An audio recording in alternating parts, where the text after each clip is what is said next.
Comezamos logo este terceiro chanzo poético, levamos unha mañá intensamente poética. Eu quero darlle os parabéns tanto a Yolanda como a Eva, que foi un placer escoitala e aínda me deixou un par de fíos para esta mesa que comeza agora. Ben, nada, moi bo día a todas e todos. Como vos dicía, comezamos con esta mesa que se titula Poesía Galega Feminina Actual e para dar conta de todo o que se pode decir baixo este título, pois contamos coa presenza de dúas autoras ben recoñecidas e que xustamente neste ano 2020 pois recibiron cada un seu Premio Nacional de Poesía, non? Realmente non nos debería de sorprender que isto sexa así, porque xa non lo adiantou Pilar Pallarés, tamén ela Premio Nacional de Poesía, non? Como dixo nunha entrevista, é moi normal case que a poesía en Galiza sexa o xénero máis esplendoroso por toda a tradición longa da que partimos. No ámbito español, o proceso de descoberta da poesía galega estáse dando agora, pero Antonio Gamoneda, por exemplo, sempre di que para él a poesía galega é bastante superior a que se está a facer noutras linguas do Estado, e unha apreciación destas características de Antonio Gamoneda é pois un recoñecemento claro e obxectivo. Antes de presentar as nosas convidadas, eu quero lles agradecer en nome da organización que aceptasen o convite e tamén a todas as persoas que estades asistindo pois que participedes nestas xornadas, aínda que sexa desta forma así tan diferente, non? Ben, pois temos con nós a Olga Novo e a Alba Cid, que naceron separadas por unha distancia cronolóxica que prácticamente é unha xeración. Olga naceu cando se iniciaba a transición e Alba cando a década que na literatura galega mesmo se ten dito que foi unha década na que escribiron tanto Lois Pereiro como Xeras e estas xornas, ambos falecidos e ambos os dous recoñecidos coas letras galegas. Olga naceu en Vigo,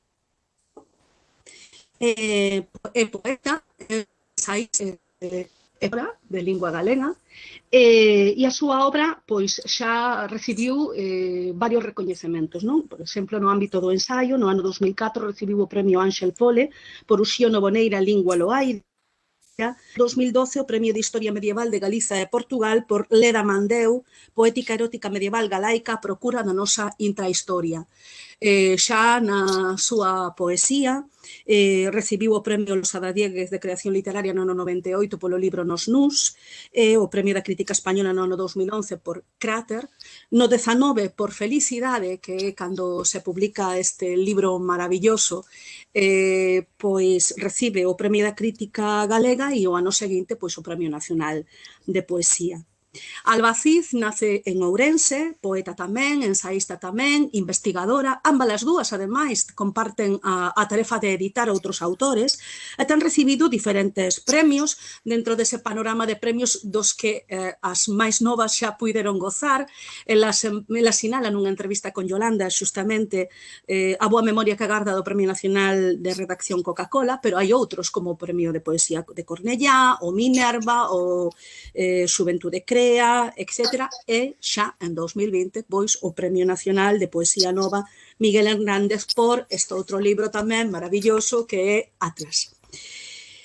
Mais presentar a unhas poetas, coñecer as poetas, debe ser sempre a través da súa palabra. Por iso eu quero lervos, co permiso das autoras, dous poemiñas ou anacos de poemas de Olga Novo, Muracega, símbolo da felicidade na China. Exactamente igual cos muracegos, repregados suo teito da palleira, agarda cega e boca abaixo a poesía a noite, para poder sobrevoar a escuridade e darlle senso. Sen dúbida, é por iso a única mamífera con as. E de Alba, o anaco final deste poema que me maravilla, momento último. Na escena non queda crueza, só auga. auga e cestos cheos, unha superposición de escamas, as formas extrañas do amor e a vasalaxe. San Miguel, axustando a venda nos ollos da xustiza. Unha ave que come até saciarse. Ben, pois imos desenvolver esta mesa redonda como, bueno, pois nunha sucesión de preguntas que hoy vou lanzar aquí a Olga e a Alba e imos tentar deixar un anaquiño ao final para que as persoas que están escoitando facilmente preguntas.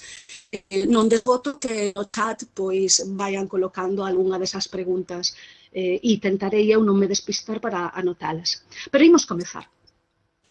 Nun poema das lúcidas lúas de outono, Manuel María afirma: a palabra nomea e crea as cousas, pon de no mundo e armoniza a toda a creación. E eu pregunto vos xa, para comezar, estades de acordo con estes versos de Manuel María? Que é para vos a poesía? Concordades con esa capacidade creativa? Olga. Bueno, bo día a todas e a todos. Hoy moito retorno. Sí. Pode ser porque nós temos 3 micros abertos, podemos pechalos mentras falamos cada unha de nós. Entendo que o resto das intervinientes, das asistentes, teñen os micros fechados. Eu vou fechar o meu. Ben, perfecto. Xa non oi o retorno. Ben, pois dicíavos, en primeiro lugar, bo día a todas e a todos, Marta, Alba, a organización e, bueno, as persoas que nos estades vendo, non? O outro lado da pantalla, este ano ten que ser así, polas circunstancias que xa sabemos, pero, aínda así, eu que últimamente, Alba seguro que tamén, pois fixen moitos actos vía online, claro, ao final é certo que hai e sentes igualmente tamén a través do chat esa cercanía coas persoas que están do outro lado e, polo tanto, bueno, témonos que servir destes medios esperando que pronto poidamos apertarnos de novo. Eu teño que dicir que, bueno, agradezo moito esta invitación para este acto de hoxe, estou moi feliz de estar con estas dúas compañeiras poetas, con Marta, que hoxe exerce de moderadora, pero obviamente tamén ela é poeta admirada e querida por min desde hai tantos anos. Por suposto, estou encantada de coincidir por fin con Alba, que últimamente nos asociaron moito en moitos medios, pero ainda non tiveramos, esta é a primeira vez, creo que, bueno, pois compartimos un espazo literario e un momento xuntas, polo tanto, bueno, pois a verdade é que é un placer, non, estar esta mañá con vos. Bueno, entro xa entón a pregunta ou a resposta, máis ben. E ademais, claro, introdúcela cuns versos do querido Manuel María, que ademais para min foi unha figura verdadeiramente case sen el sabelo ao comezo, porque, claro, eu son da Pobra do Brollón, moi preto de Monforte de Lemos, onde el e Saleta viviron tantos anos rexentando aquela librería que é un símbolo xa, claro, da cultura galega, que era a libraría Xistral. Eu era unha nena de casa labrega humilde, sen libros, sen cartos, desde logo para telos. Entón, cando viñamos pois mercar a Monforte, eu sempre quería pasar por aquelas galerías en onde estaba a libraría Xistral e quedaba pampa mirando para o escaparate, claro, sempre sen entrar, claro, miraba os libros desde fora. Ata que cando contaba máis ou menos 12 anos ou por aí, pois unha curmá miña que o coñecía, que coñecía a Manuel dos duros anos da resistencia do galeguismo, bueno, nos anos da formación da UPEGA, non? Entón díxome, mira, imos entrar, que quero que o coñezas. Entón, aquel día para min, claro, eu pensaba que os poetas, polo menos, debían ser uns seres con as, mínimo. E entón, entrei ali, presentoumo e recordarei sempre aquel momento porque foi extremadamente xeneroso cunha nena que entraba ali que lle dicía que ela tamén lle gustaba a poesía, que lle gustaba escribir, e regaloume 2 libros que, claro, foron importantísimos para min porque na dedicatoria púxome para Olga, poeta. É dicir, que el recoñeceu naquela nena xa a poeta que era, claro. Entón, pois emocioname realmente poder contestar a esta pregunta de que é a poesía para min a partir do fío dun dos meus pais poéticos, non? Como foi Manuel. Entón, bueno, pois a verdade é que é emocionante tamén para min. Para min, realmente, por suposto, a poesía, como di Manuel, é un xeito de ordenar ou desordenar, o cosmos e de establecer a armonía universal. E creo que a poesía, por iso, precisamente por esa razón, vai moito máis aló do que tradicionalmente consideramos un xénero literario. Eu, sinceramente, creo que non é un xénero literario, unha forma de revelación e unha música. Polo tanto, creo que desde ese punto de vista antecede ao propio feito da escrita. A poesía está antes do exercicio da escrita. E tamén dicía outro dos meus pais poéticos, claro, o Xío Noboneira, que non se debe ter por trovador, trovador que trova por trovar. É dicir, que non é poeta aquel que simplemente escribe, senón o que verdadeiramente sente. Ese creo que é o principio esencial da poesía, non? A emoción que precede a propia escrita.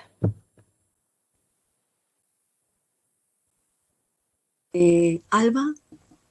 Ben, pois, alá vou. Moi bo día, eu tamén estou encantada do convite, a verdade, encantada de coincidir con Marta, así que coincidín algunha que outra vez, un pouco así de pasada, pero é certo que con Olga, con todo o rebumbio, non, que os premios nacionais trouxeron, non conseguiramos aínda manter unha conversa nestas condicións, non? Entón é ben bonito coincidir así e que sexa ademais neste formato dialogado, digamos, non? Imos ver, Marta. O certo é que é curioso. Eu vou tirar un pouquiño do fío que acaba de deixarnos por aí aberto Olga, que é desa idea, dicía no verso, se non lembro mal, Manuel María, que a palabra nomea, crea, non? Crea as cousas, pon orde no mundo. E é ben gracioso porque no propio Atlas hai un verso que di non hai ordenación que vaya no mundo. Entón, eu tamén quero entroncar con esa idea de establecer unha nova armonía, non? Ou de desordenalo todo para descubrir algo novo. Paréceme moi inspirador o que ven de comentar Olga, xa llo escoitara nalgúnha outra ocasión, esa idea, esa maneira de entroncar a poesía máis ben coa ollada poética sobre as cousas, que para min tamén é moi relevante. Eu comentei en máis dunha ocasión que o Atlas está formado polos poemas que están, pero tamén por moitos os que homenaxeei veladamente, digamos, poemas que nunca chegaron a ser, non? Algúns deles están como enunciados levemente na dedicatoria, que ben longa. En certo modo, para min, se tivese que darvos, non, unha especie de definición ou unha aproximación persoal a que é a poesía, para min o fundamental é a vocación de liberdade, digamos, da propia poesía. A súa posibilidade, a posibilidade que ten de conter o mundo ou de incorporar todo o que lle presentemos, non? Para min o poema é sempre, logo xa o feito de escribir, é sempre un exercicio de comprensión profundo e sorprendente. E sempre digo que coido que iso o que me leva finalmente a escribir, non? A mirada poética pousase sobre moitas cousas, pero non sobre todas escribimos. O que sí que acontece, ou polo menos a min aconteceme, é que unha vez que nos poñemos a escribir, acontecen cousas, non? Pasan cousas novas, pasan cousas inesperadas, e iso é algo ben relevante. Que máis dicirvos? Tamén me gusta moito pensar o poema como unha especie de punto de encontro, non? Como un lugar no que se producen contigüidades que non conseguimos que se produzan o mellor nun ensaio, o mellor pois na fala cotiá, non? De algún modo é sempre para min un intento de capturar algo que queda do outro lado, que sempre vai estar do outro lado, que sentimos que non conseguimos tocar, pero que a imaginación poética e o traballo final coa palabra consegue rozar. Moi ben. A seguinte cuestión que me gustaría que abordásedes é como chegades vos á escrita poética, non? Sei que Alba escoitáballe nunha entrevista mencionar, e ben a propósito para este lugar no que estamos agora, a importancia do profesorado de lingua galega como animador á creación literaria. Eu penso que é un dos papéis que nos corresponde e o debemos de facer, non? Ela sinalaba que para ela foi importante, e a Olga ten sinalado a importancia da procedencia, non? É dicir, do mundo que nos rodea e que queda capturado nas nosas palabras, non? Entón eu quería saber, que desenvolvades estas ideas ou acheguedes outra resposta diferente a como chegastes vos á escrita poética, non? Agora invertimos a orde, comeza Alba, continúa Olga. Ok, pois fantástico. Eu teño comentado en máis dunha ocasión que para min, que a miña aproximación á escrita tivo moito de xogo, tivo moito de xogo nese sentido, non, que a psicoloxía infantil lle dá moitas veces o xogo, que é o do descubrimento dunha mesma. Eu son consciente, funo máis conforme fun facendo anos, de que lin, e este lin hai que colocalo con iluminación, con letras de neón, lin, escribín e debuxei por igual desde moi pequena. E isto foi moi relevante. Non podería imaginar o salto a escrita sen todo iso. Tamén esa especie de magma de debuxar libremente, de escribir o que quería, coido que aínda ten moito que ver con ata que punto hoxe concibo a escrita como un proceso moi ramificado ou como un proceso que é moi dependente doutros, sempre dependente da observación, non? Pero tamén de todo tipo de descubrimentos de moi diferentes artes, por exemplo, que chegan e que impactan en min, non? E logo, evidentemente, nun segundo punto, despois dese xogo da infancia, despois desa liberdade, sí que está a sorte pois de que meus pais, por suposto, me animasen a ler, me animasen a debuxar e a de ir atopando profesorado sensible á creación. Non só profesorado de galego, profesorado de castelán tamén, tiven sorte en ese sentido e son consciente. E aquí vou tirar un pouquiño do que dixeches, Marta, dos certames, porque sei que os certames traen sempre, non? Con eles unha certa controversia, pero esta miríade, esta cantidade de certames que a día de hoxe hai por concellos galegos, institucións, mesmo por colexios, non? E por institutos, para min foi moi relevante.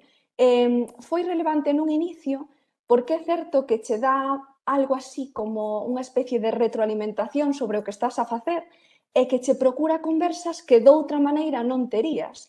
E iso é moi, moi importante. Faiche chegar a novos autores, faiche chegar a novas lecturas.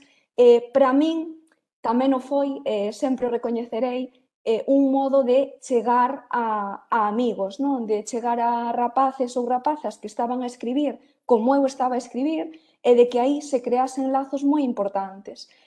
Por último, non menos importante, os certames moitas veces dannos a posibilidade de publicar colectivamente ou de dar o paso, non, a revistas, que é algo que pode parecer ben humilde, pero que no seu momento ten moita pegada e que tamén nos abre moito a mirada, non? Entón, para min esa posibilidade de ir publicando cousiñas, non? Ou de ir compartindo cousiñas, é certo que me permitiu entender que o acto de publicar era algo máis ou menos alcanzable, non? Eu nunca o idealicei, nunca me preocupei en exceso por ter que ensinar algo que acababa de escribir, penso que iso é moi san, ou para min polo menos sempre o foi, non? Iso tamén me fixo explorar con moita liberdade pois outras vías que ían aparecendo, que entendo que no caso mellor da miña xeración, pois no seu momento foi a rede, no seu momento foi Instagram, o que fose, non? Pero é evidente que os certames dan lecturas, dan retroalimentación, conseguen amizades, conseguen mesmo traxectorias asimilables entre creadores, e ao final tamén son un primeiro paso, non? Como a facer público o que estás a escribir. Entón, todo este magma de liberdade dende a infancia, de xogo e desa importancia dos primeiros certames, supoño que é o que fundamenta eses primeiros pasos.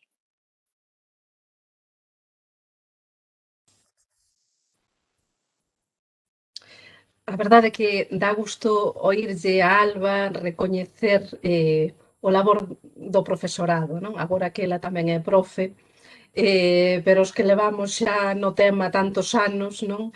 Nesa canteira constante día a día, pois é moi reconfortante, non? Ver a xente que ven detrás recoñecendo ese labor tan importante, non? Que fai o profesorado, non?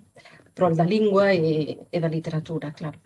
Bueno, pois respondendo entón eu a pregunta, como cheguei eu á poesía? Bueno, pois por camiños ben diferentes os de Alba. Eu cheguei á poesía, non cheguei á poesía escrita de primeiras, eu, como vos dicía antes, claro, pois nacín nunha casa labrega onde non había libros. Había únicamente pois, os libros de texto dos meus irmáns maiores, pero eu non tiña contos, non tiña nada, non tiñamos ni dicionario. Pero non había a cultura do libro, claro, porque non se podía, non había medios, pero había a enorme e profundísima cultura tradicional, claro, a tradición oral. Non? Eu cheguei á poesía a través, por dúas vías, digamos, non? Pola vía da narración oral de meu pai, que era un extraordinario contador, pero tamén, sen dúbida, eu creo que foi o máis importante, a través de miña nai.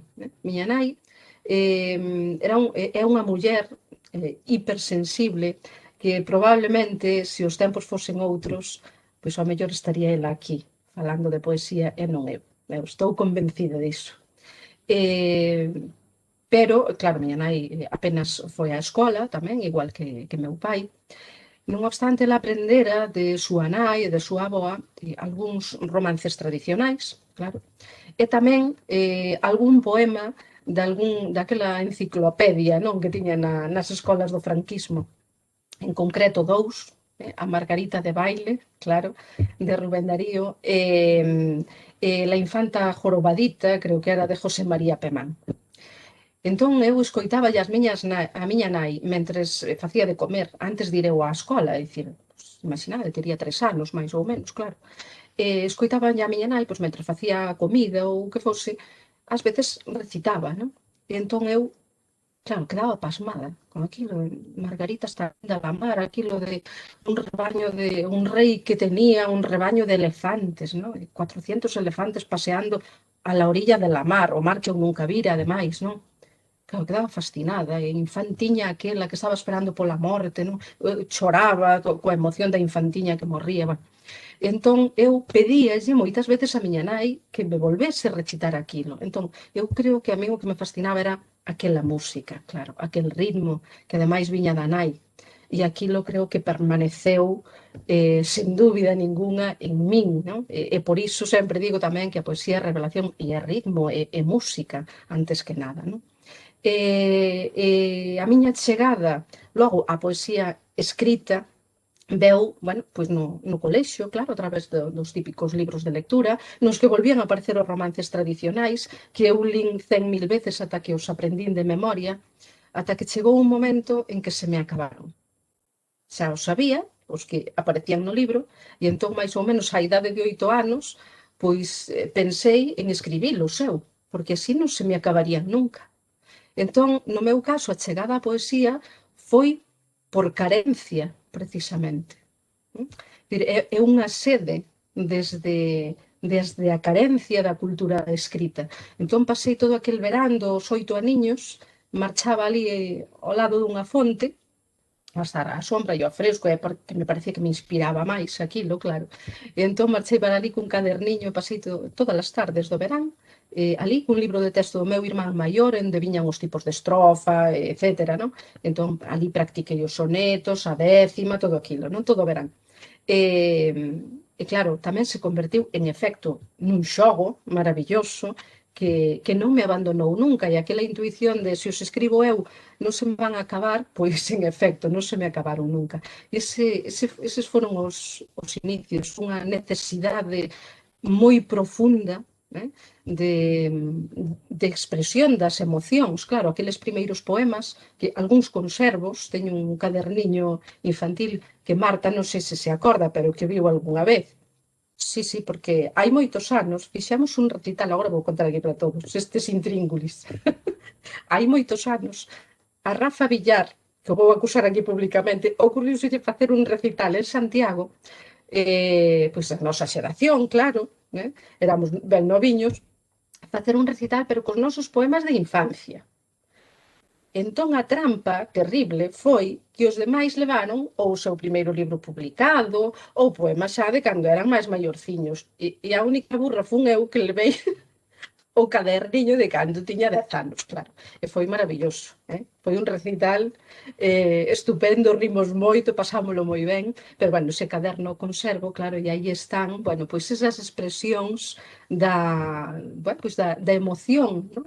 Da nena que era xa poeta, porque contemplaba o mundo con mirada poética, claro, herdada da nai. Fascinante o que acabamos de escoitar, que nos contades ambas as dúas sobre os vosos inicios poéticos, non? E tamén esas anécdotas que veñen ao caso de comentar, evidentemente. Ben, imos falar agora un pouquiño destes premios nacionais de poesía, non? Que se veñen outorgando desde o ano 1977, o sea, cunha traxectoria xa de 45 anos, aínda que contan cunha primeira etapa desde 1992. Pero nestes 45 anos de traxectoria desta segunda etapa, non? A lingua galega non recibiu o galardón, este galardón de ámbito estatal, no que concorren todas as linguas, non? Até hai 7 anos, que recaeu en Álvarez Torneiro. Logo foi a vez de Pilar Pallarés e a continuación volas dúas, non? Bueno, Olga Novo no caso do Premio Nacional. E no caso da traxectoria do Premio Nacional de Poesía Nova, Miguel Hernández, que ten unha traxectoria máis curta, de 10 anos, xa recoeu en 2 autores galegos, en Gonzalo Hermo no ano 2015 e agora en Alba, non? Creo, se non erro, e isto creo que ten un significado, que son os únicos 2 autores que non escriben en lingua española que recibiron o premio. O resto, os outros 8, todos eles escriben en español. Considerades vos que os premios nacionais están a recoñecer debidamente o lugar que lle corresponde á literatura galega? Pensades que o número de autores que recibiron estes premios dá conta do lugar que lle corresponde, considerando, podemos recuperar as palabras de Gamonera, a poesía de maior relevo, non? E xa enlazando con isto, cal pensades vos que é o estado actual da poesía galega? Olga. Bueno, eu, cando falamos de sistema literario, porque esta é unha cuestión relativa aos sistemas literarios, claro, o hexemónico e os supostamente periféricos. Eu sempre aludo a un cantautor francés que me gusta moito, que é o anarquista Léo Ferré. E el dicía que a sociedade literaria tamén é a sociedade. E, polo tanto, un sistema literario tamén é o sistema. É especular, é dicir que ofrece, claro, unha imaxe de como funciona, non? A sociedade, neste caso, bueno, unha sociedade literaria, non? Polo tanto, eu creo que non debe resultarnos sorprendente nin extraño o lugar que calquera das literaturas en linguas minorizadas ocupan no gran sistema literario do Estado español. Isto solamente obedece, bueno, pues a consideración de marginalidade das outras culturas do Estado. Pensemos, por exemplo, que os autores e autoras en lingua asturiana nin sequera poden acceder á concesión do Premio Nacional, por exemplo. non? É dicir, xa están na marxe da marxe, por non estar considerada a súa lingua como lingua cooficial, etc. etc. Isto dá lugar a que poetas da talla de Xoán Bello ou Berta Piñán, por exemplo, non poidan ter un premio nacional, non? E en segundo lugar, a mí gustaríame facer tamén outra pequena reflexión ao respecto. E é o feito do propio recoñecemento, da palabra recoñecemento. Cando pensamos que o recoñecemento que importa é o que ven desas elites, entre aspas, sí? Das elites culturais, das elites sociais, que o recoñecemento é sair nun xornal de tirada nacional como El País ou non, que obviamente aí non existimos, prácticamente, sí? Poden facer especiais sobre literatura chinesa, eslovena ou que sexa, pero os autores en lingua galega ou en euskera ou no que sexa, pois aí non existimos directamente. Entón eu penso que tamén hai que repensar ben esta idea do prestixio e do recoñecemento. E eu vou poñer para isto un exemplo, que me parece unha idea moi clasista, vou poñer un exemplo. Eu, no caso dos meus dous últimos poemarios, quixen facer a presentación dos mesmos na Casa da Cultura do meu concello, na Pobra do Brollón, que é un lugariño de menos de 2000 habitantes, baixando, ademais, non? Unha poboación, bueno, pues prácticamente toda pues de xente, claro, labrega, non? A eses actos desa presentación de libros de poemas, pois viñeron, nos dous casos, máis de 100 persoas, non? O cal xa é rechamante, non? É dicir, un público tan numeroso nas cidades, é probable que isto non se producira, claro. Bueno, pois nos dous casos, a recepción desas presentacións ou dese recitado foi extraordinariamente emotiva. É dicir, que aquel público para o que realmente, o sea, aquel público era que o destinatario real e o lector implícito, o receptor implícito das dúas obras, estaba ali presente, comprendendo no sentido máis profundo aquelas obras e emocionándose con elas. E aquí iso non é recoñecemento, iso non é prestixio, pois para min é o verdadeiro prestixio e, sen dúbida ninguna, o verdadeiro recoñecemento. Eu estou igualmente agradecida, por suposto, ao xuri do Premio Nacional, non? Que ademais revelou neste caso estar constituído por persoas pois dunha sensibilidade, unha mentalidade máis aberta, non? Que noutras ocasións e que tiveron en conta obras escritas noutras linguas do Estado español. Non hai que quitarlles ese mérito, pero desde logo eu, a par ou probablemente desde o punto de vista emocional, para min é máis importante o recoñecemento e é máis prestixioso o recoñecemento dos meus, dos subalternos e subalternas do rural galego.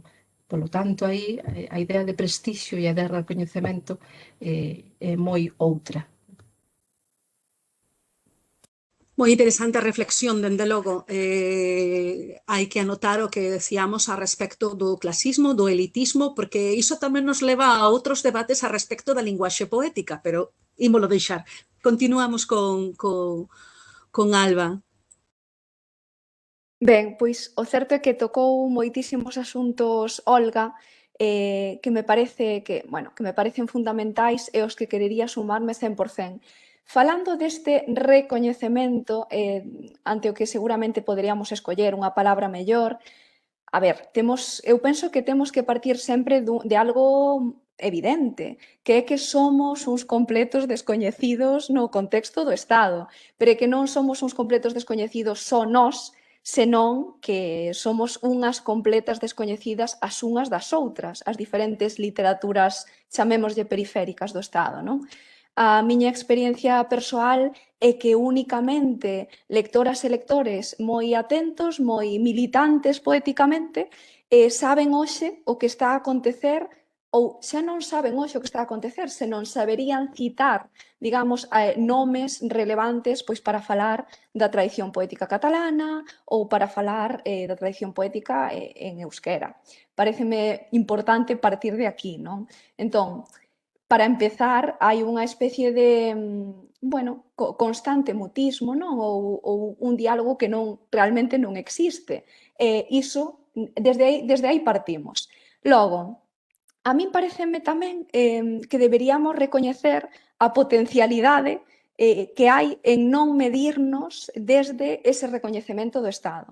Non foi esta semana, a semana anterior, participei nunha conversa, a verdade fantástica, que organizaron os lectores de catalán, de galego e de euskera da Universidade de Cork para que pois, nos chamaron a Ángeles Moreno desde o catalán e valenciana, a Beatriz Chivite dende o euskera, ela é navarra e a min. Non? Curiosamente, aí emerxeron algunhas cuestións sociolingüísticas relevantes e tamén cuestións sobre... Era un diálogo que non vos lo dixen dirixido ao alumnado destes lectorados da universidade, non? Entón, iso tamén é relevante. E saíron cuestións moi ligadas a cal é a nosa visibilidade concreta. Aí houve un momento no que xurdiu algo moi fermoso, que é que creo que as tres concordamos en que temos outra visibilidade, non? Entón, máis alá de poder queixarnos ou de lamentar o que acontece ou de sinalar pois esta xordeira constante, é evidente que estas outras tradicións teñen as súas lóxicas, non? Seguramente dicía Beatriz Chivite con moita seguridade que ela sempre creu que os seus libros en euskera tiveron ela leva vivindo fora moitísimos anos, a día de hoxe continúa vivindo en Londres, e que sempre creu que os libros en euskera tiveron unha visibilidade moi distinta da que terían se la escribise en algunha das súas outras linguas, non? Das linguas nas que leva vivindo pois décadas xa neste momento. Entón, iso pareceme relevante, non medirnos seguramente dende este recoñecemento, non esperar a que chegue. Logo, había outro tema, Marta, sobre que acontece exactamente coa traxectoria do Premio Nacional Miguel Hernández e, sendo un premio máis curto, é certo que aí a nómina de poetas mulleres aumenta e é certo tamén pois que sendo un premio, non? Que realmente non é que teña unha traxectoria tan longa, cando menos está Gonzalo no 2015 e está o Atlas no 2020. Non sei moi ben que lectura poderíamos extraer disto. Gustaríame pensar que o mellor ten máis que ver con que as sensibilidades do xurado neses anos pois foron un pouco máis abertas a outras linguas, pero oxalá tivésemos unha resposta de verdade, ou unha resposta cando menos un pouquiño máis afinada. Porén, eu concordando co que vos dicides completamente, non podo deixar de ter un certo malestar no sentido de que, desgrazadamente, si esta dimensión que dá un premio nacional, si é unha vara de medir. Eu non sei se vos o percibistes, pero a sensación é que tamén en Galiza, onde xa estabades, onde xa a vosa obra era coñecida, viuse un pouco agrandada por ese recoñecemento exterior, non? Dicir, eu lembro perfectamente ir aos poucos días de sair a noticia a comprar os vosos libros para a biblioteca do meu instituto e estar os vosos libros esgotados. Parabéns. Pero, digo, doe, non? Pensar que hai que agardar a que alguén desde fora diga que maravillosa é esta poesía para que nós, que temos a fortuna de tervos entre nós, haxa persoas que vos lean nese momento e non antes, non? Se queredes comentar algo ao respecto.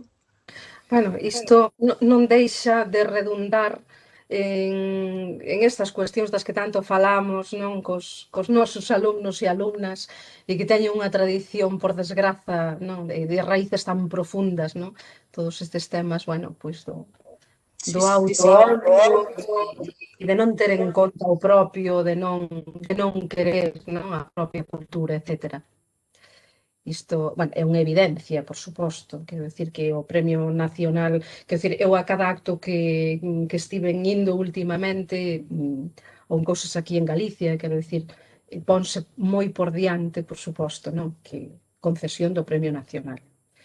Cando eu, por exemplo, a concesión do Premio da Crítica Galega, para min é máis importante, porque é a de aquí, é a nosa, claro, non? E como vos dicía antes, ainda indo máis aló, bueno, pois unha presentación dun libro entre labregos, non? E ver emocionarse, chorar a fío o señor que leva a cantina da aldea, que nunca na súa vida leu un libro de poesía, ni moito menos, pero que o entende en profundidade. Entón, creo que temos que ir moito máis aló ou moito máis ao fondo, non? Moito máis á profundidade do que é verdadeiramente o poético, o humano, non?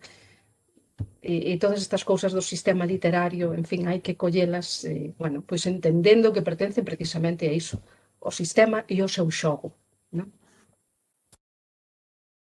Sí, redundando un pouquiño sobre isto, a ver, eu son consciente de que ten moito que ver, Marta, o que comentabas, co rebumbio mediático que este tipo de premios traen. Eu tamén, de algunha maneira, nunha escala moi diferente, como tardei en sacar libro individual, como tardei en publicar o Atlas, tamén me sorprendeu bastante pois iso, a dimensión, non? Como dunha publicación como tal, individual, de golpe existir, cando eu, pois para mí, ou para o meu entender, xa existía.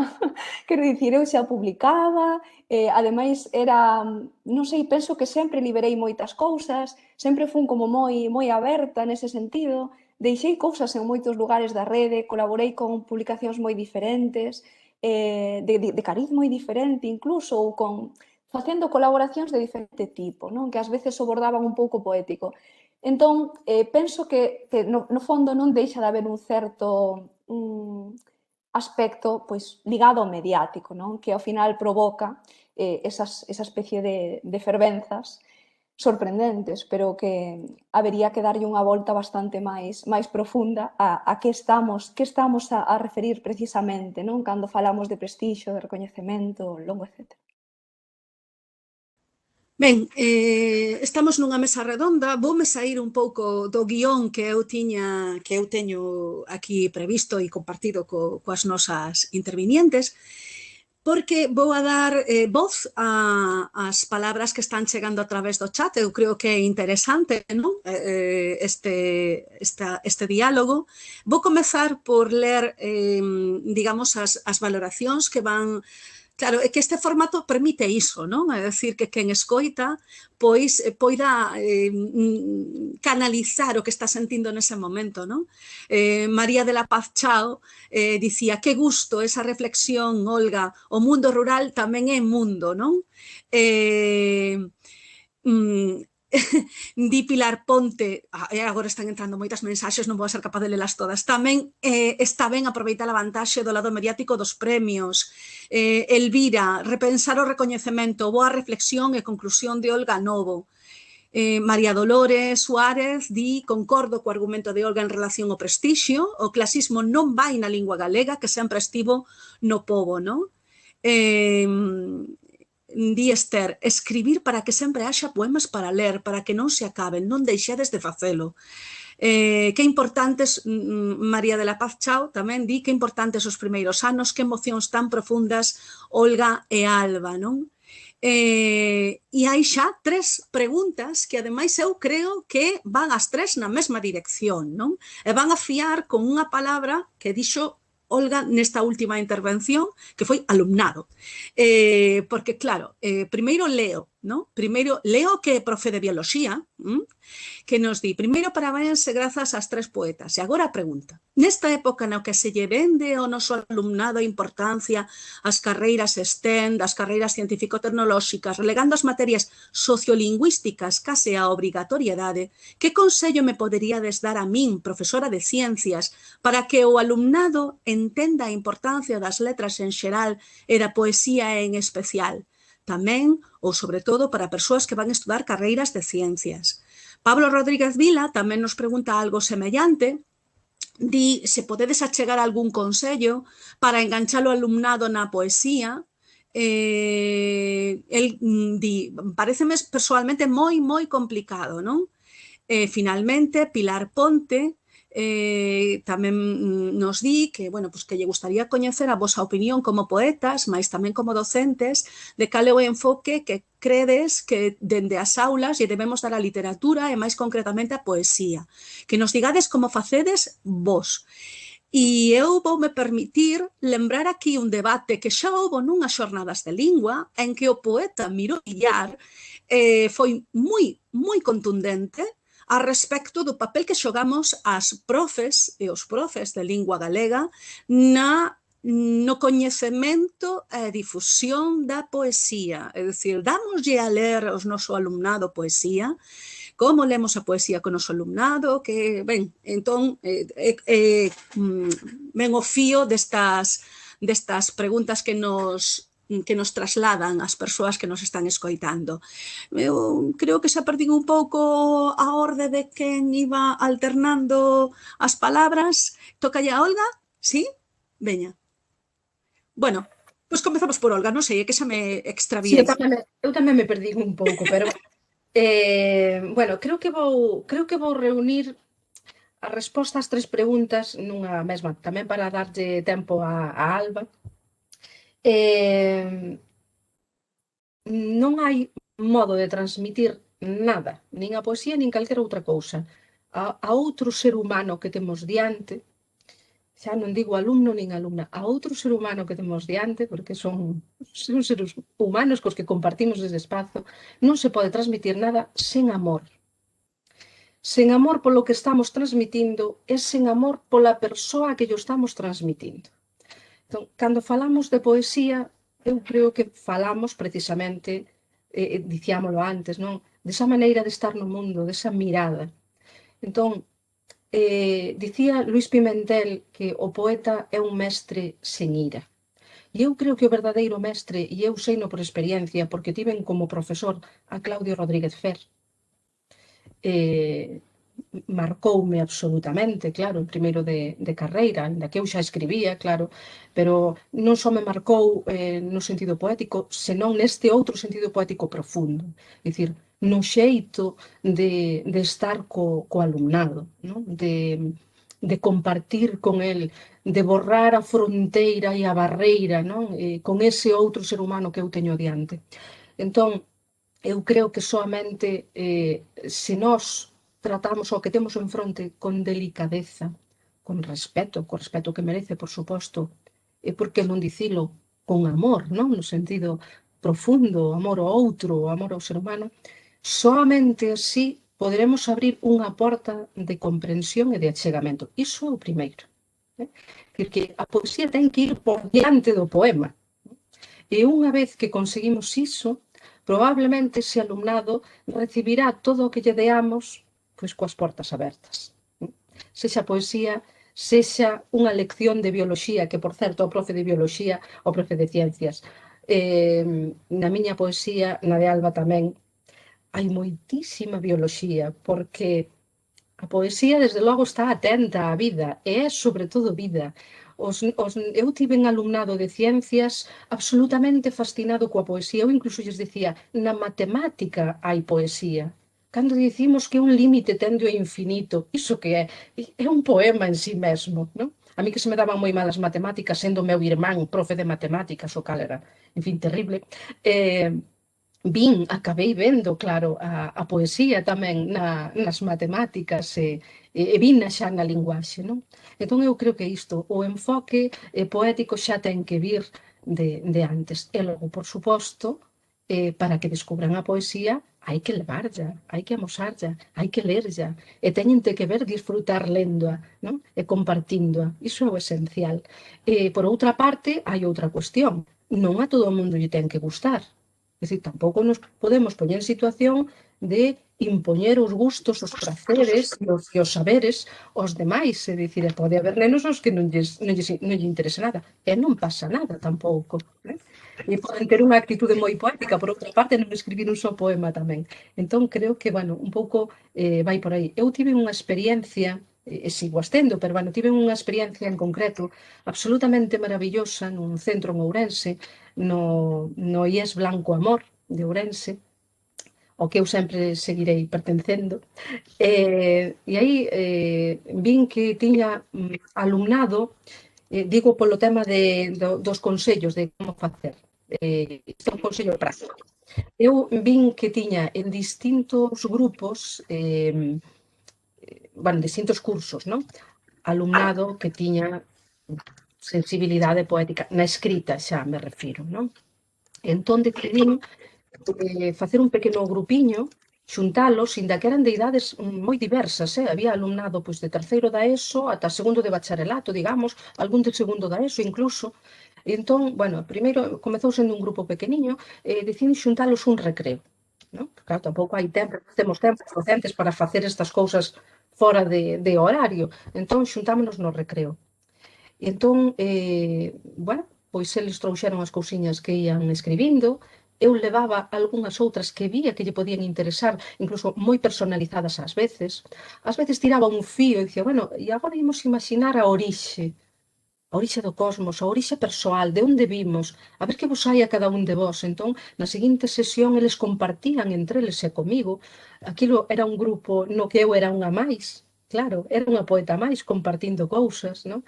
E estableceuse un diálogo entre eles moi profundo, persoal, unha relación que se teceu e que continúa a día de hoxe. Algúns deles, como Iago González, xa é un poeta o que podemos ver en recitais e que próximamente publicará o seu primeiro libro, xa está recollido en algunha antoloxía. Bueno, pois isto creouse ali, naquel pequeno club dos poetas vivos, no Instituto Blanco Amor de Ourense. Para min era unha absoluta delicia, de verdade, aqueles momentos compartidos con eles, o sea, ver medrar, ver nacer un poeta, o sea, que maior privilexio, non? Pode haber. Entón, eu creo que o que hai que facer é humildemente, con paixón, transmitir o que amamos, non? E todo o demais eu penso que ven dado só.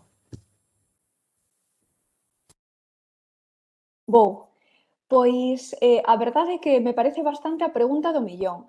Eu teño que recoñecervos que a miña experiencia no ensino secundario obrigatorio, no bacharelato, é mínima, realmente é unha experiencia aínda de meses.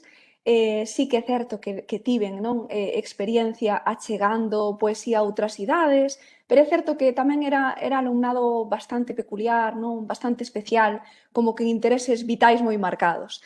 Entón, o máis relevante de todo, para comezar, é precisamente coido esa actitude, non? A actitude de respecto absoluto a eles, e a actitude de amor non só ao ser humano, senón tamén por aquilo que compartes. Eu creo que, no fondo, eses entusiasmos sempre se detectan, sempre resultan profundamente honestos, profundamente cribles por parte de que nos recibe, non?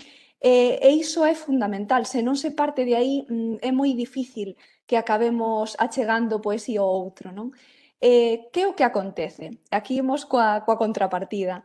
Que eu tamén, polo menos este ano, fun moi consciente dos prexuizos que pesan, non, sobre a poesía, de como moitas veces parece que hai que desandar camiño andado e dicirlles cada vez que aparece un poema, non? Relaxación. Non se trata, non, de que nos poñamos a contar inmediatamente sílabas, a detectar as máis figuras retóricas posíveis, e parece que esa é un pouco a dinámica que teñen interiorizada, ou polo menos algúns grupos, non? É sorprendente que se chegue case pois a bacharelato tendo esa idea, tendo a idea de que cando aparece un poema temos que diseccionalo directamente, non? Algo que para min é, en fin, é contrario ao meu proceder, pero xa non o meu proceder poético, senón o meu proceder como lectora libremente, o meu proceder mesmo dende o punto de vista crítico. Eu nunca funcionei así, nunca disecciono as cousas en primeiro lugar. Entón, iso, teño a sensación de que pesan prexuizos, de que hai que desandar o andado e de que é moi importante ter sempre en mente que fronte á idea de querer completar o outro ou de querer completar a mente do outro ou as mochilas do outro de contidos, o que hai que facer é exactamente o contrario, de que hai que descubrirlles que a poesía moitas veces descobre novos ocos ou descobre novas preguntas ou lles permite indagar en cousas que nin sequera pensaron firmemente que querían indagar nelas, non? E que nese xogo, nesa descoberta, van a topar algúns, posiblemente, algo moi liberador e algo que os acompañe e que os faga estar no mundo doutra maneira. Eu tamén lle repito moitas veces, cando vexo que un poema non funciona, non? Ou que non acaba de chegar a un grupo, que efectivamente hai un poeta para cada quen, e que máis alá diso, pois non pasa nada, que a non todos nos gusta a poesía, a non todos lles gusta a ópera, a non todos lles gusta non xogar ao fútbol na fin de semana, e non pasa absolutamente nada. Que aquilo polo que eu apostaría realmente? Por darlles a entender a amplitude do poético, porque non queden cunha concepción superpechada de aparece un poema, aí vamos, non? Aí vamos a diseccionalo, non sabemos moi ben por que esta persoa fai isto coas palabras, vai a pesadez, pero temos que sacar algo de aquí, non? Todo o contrario, eu apostaría por ensinarlles poesía moi diferente unha doutra, por facerlles ver que precisamente os poemas conteñen o que se queira que conteñan, que realmente son pequenos mundos e que son unha maneira fascinante de achegarnos á mente doutra persoa, non? Case de ver cos ollos doutro. E non sei, ao mellor quedoume algo abstracto, pero estes son os meus pensamentos fundamentais. Eu creo que ambas as dúas viñestes a coincidir nunha cuestión que eu comparto completamente, que é efectivamente en contaxiar a paixón da poesía, non? É dicir, o máis importante, o primeiro, é que o amor que nos sentimos polas palabras, eles o vexan e se poidan contaxiar del, porque se contaxian, non? Entón, quizáis, o primeiro consello tamén é que sexamos os propios docentes os que nos deixemos levar pola poesía, os que temos que ler poesía e deixarnos levar por ela, non? Bueno, por aquí está vendo moitísimas mensaxes trasladándonos ao interese do que estamos a comentar. Oliver, que eu non sei se non será, ademais de profesor poeta, fala de que eles no seu centro que abren os micros nos recreos para que poidan ler os seus poemas, como un speak corner pero poético. Tamén di Oliver que lamentablemente pois a disección do poema no ensino é algo moi latente. Bueno, eu vou recoñecer a un mea culpa como docente pola presión dos programas.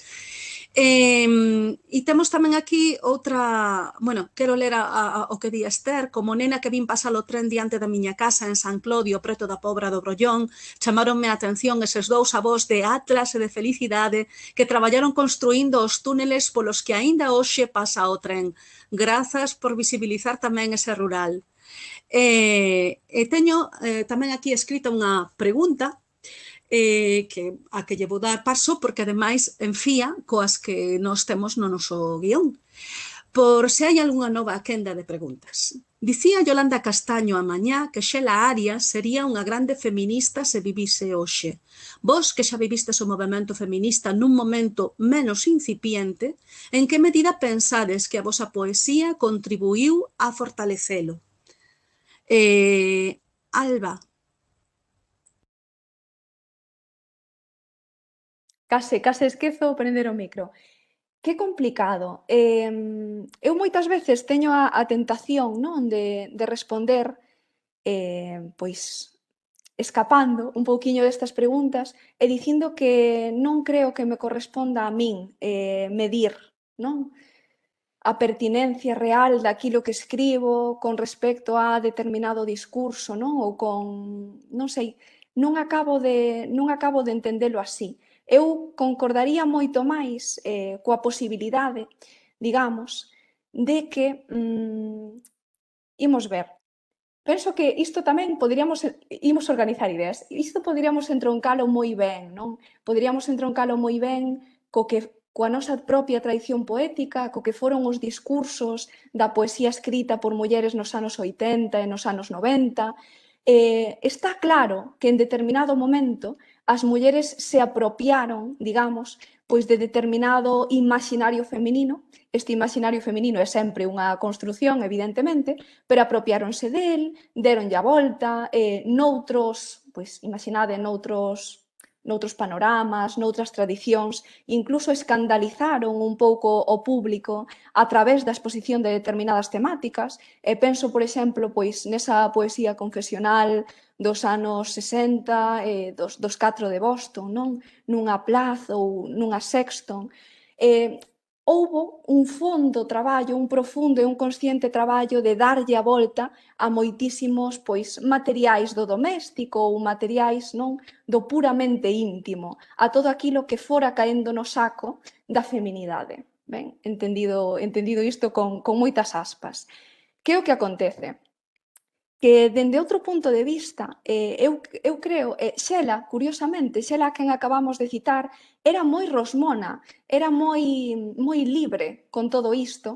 Xela tamén insistía fondamente en que o seu compromiso estaría sempre coa palabra, con escribir desde ela, non? Eu é así como concibo a miña escrita. Eu cando escribo nunca penso como tal na necesidade de representar non, a miña condición de muller ou na necesidade de apuntalar esa condición. Pero que acontece? Que, por suposto, escribo desde min, escribo desde a miña experiencia. Entón, todo iso vai permear os textos dunha maneira ou doutra. Non? Moitas veces as persoas len como pseudo-feminista unha parte do poema inicial da historia dos tulipáns, sobre todo esa parte que fala de confiar na historia das palabras porque non se pode confiar na historia dos homes, cando para min iso sempre tivo unha dobre lectura, porque o poema xa é antigo, e, por suposto, para min iso tiña moito que ver con que a historia que chega a nós moitas veces é unha historia completamente coutada, completamente terxiversada, e con que o traballo poético non? Ou a aproximación, digamos, á etimoloxía, a raíces das palabras, a min en determinado momento chegada á universidade, por exemplo, anos de filoloxía, procuroume, digamos, unhas satisfaccións ou a ilusión dunhas certezas que para nada me procuraban, digamos, outros discursos ou que para nada me procuraba a historia, non? Con maiúsculas, entre outras cousas. Entón, cústame dar unha resposta contundente a isto, pero sumaríame a esa Xela que insistía en escribir dende muller, dende miope e dende galega, pero que insistía tamén en que, sobre todo, o seu compromiso estaba co propio poema, non? Estaba co que ela sentía que precisaba escribir. Olga. Pois a verdade é que concordo no esencial con Alba, claro, creo que os puxo moi ben, porque, claro, na obra de Xela, digamos que o eixo esencial, por suposto, é esa denuncia do equilibrio, claro, e a procura absoluta da independencia creadora. E, polo tanto, hai que pensar que é unha voz que se amosa moi rebelde a calquera categorización e que, polo tanto, representa en profundidade o que é verdadeiramente un poeta ou unha poeta, non? E alguén que escribe libremente, polo tanto, desde a autenticidade vital, desde a coherencia persoal, e, polo tanto, moi independente de outras cuestións sistémicas, non? E volvemos outra vez ao asunto do sistema literario. Entón, ao mellor hai que ler desprexuizadamente, con ollos máis libres, sen ter sempre o mellor en conta, en efecto, en cadre xeracional, se damos colocado o escritor ou escritora ben aí, nese cadriño que nos queremos formarlle, non? No que o queremos situar porque nos vai ben para explicarlo na clase, por exemplo, non? Ás veces escapamos absolutamente, non, desas categorizacións, deses cadriños, desas clasificacións, porque a poesía tamén é iso, é escapar, non, de toda a xerarquización. En todo caso, no tema que se preguntaba, non, sobre a cuestión da escrita das mulleres, claro, tamén temos que recoñecer máis consciente ou menos conscientemente que provimos dunha tradición literaria marcada por unha figura fundacional que é unha nai, non? Das letras, que é Rosalía de Castro, nada máis e nada menos. E iso, consciente ou inconscientemente, levámolo, non? Todas as autoras galegas, como levamos, claro, estratificada dunha maneira ou doutra, máis ou menos, unha tradición literaria feminista, non? Eu, por exemplo, comecei a ler a Xela Arias a partir da lectura dun libro doutra muller que era o xa clásico, claro, Literatura Galega da Muller, de Carmen Blanco. Eu aí, bueno, pois de algunha maneira iniciei-me tamén na lectura das autoras que nos precederan ou nas contemporáneas. Iso é moi importante. É dicir, a existencia non digamos, dun modelo, no sentido clásico, a seguir, pero sí dun camiño que xa está aberto para recoñecérmonos e non sentirmonos soas. É dicir, que ao final é tamén recoñecerse nunha rede de sororidade, nunha rede fraterna, non? Que fai que non nos sintamos soas, non? Eu creo que ese é un dos grandes postulados do feminismo, claro, e creo que isto, de alguna maneira, nos marcou, desde logo as autoras que, bueno, o canon nos sitúa na xeración dos 90 e da que beberon posteriormente, non? As escritoras que viñeron despois. Tampouco me corresponde a min dicir, obviamente, en que puiden eu influir ou deixar de influir nas que viñeron despois. Eu escribo como vivo, moi libremente, ás veces moi á marxe tamén dos ruídos mediáticos, e o único que intento é transmitir a necesaria felicidade, é dicir, a chegada dunha idade feliz para todos, non? En armonía universal, como falábamos ao principio. E máis aló diso, pensar en influencias, eu creo que tamén sería unha cousa de ego bueno, que a mí me resulta un pouco allea, non? A ver, efectivamente, eu estaba agora, cando vos escoitaba responder, estaba pensando na soberanía estética daquel manifesto da Asamblea Nacionalista de Lugo e despois do exercicio da soberanía estética por parte dun Manuel Antonio que, por certo, está moi presente en Xela Arias, non? Entón, efectivamente, a ver, é unha realidade. A poeta escribe o que quere escribir en cada momento, exerce a súa liberdade creadora, non? Porén, como escritoras e como lectoras, igual que cando lemos un libro e interpretámoslo dunha maneira determinada en función da bagaxe que traemos canda nós, pois eu penso que tamén como escritoras pasa algo semellante, non? Por exemplo, no caso de Xela, vou entroncar isto, é dicir, coa función da literatura, da obra que se crea, non? É dicir, porque, bueno, podemos o mellor decir que non hai unha intención determinada a hora da creación do texto, pero o que si hai é unha traducción do contexto en que vivimos, da nosa forma de ver o mundo, non?